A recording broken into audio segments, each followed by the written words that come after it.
પ્રવીણભાઈ રાઠોડનું આપણે સન્માન કરવું છે, તો હું આદરણીય શ્રી પ્રવીણભાઈ રાઠોડને વિનંતી કરીશ કે તેઓ સ્ટેજ મધ્ય આવે અને તેમનું સન્માન કરવા માટે હાર્દિકભાઈ મુકેશભાઈ ગોહિલ મોટી રાજસ્થળીને વિનંતી કરીશ કે તેઓ પ્રવીણભાઈ રાઠોડનું સન્માન કરશે. હાર્દિકભાઈ મુકેશભાઈ ગોહિલ મોટી રાજસ્થળી સાહેબને વિનંતી કે તેઓ સ્ટેજ મધ્ય આવે.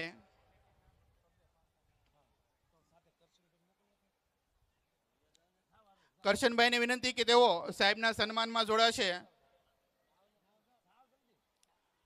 હાર્દિકભાઈ થોડી વાર માટે સ્થાન જાળવી રાખજો. સાહેબ આપ પણ આપનું સ્થાન જાળવી રાખજો.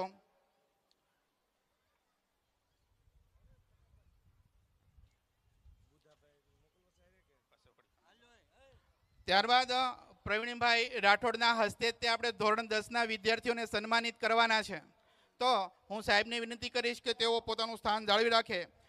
ધોરણ 10 બધાને બહુ બીક લાગે કે બોર્ડનું વર્ષ છે, ક્યાંય જવાનું નથી, ટીવી જોવાનું નથી, મોબાઈલ લેવાનો નથી, ટાઈમે ટ્યુશનમાં જવાનું છે, વાંચવા બેસવાનું છે, લખવા બેસવાનું છે, ઊભું થવાનું છે. મમ્મીને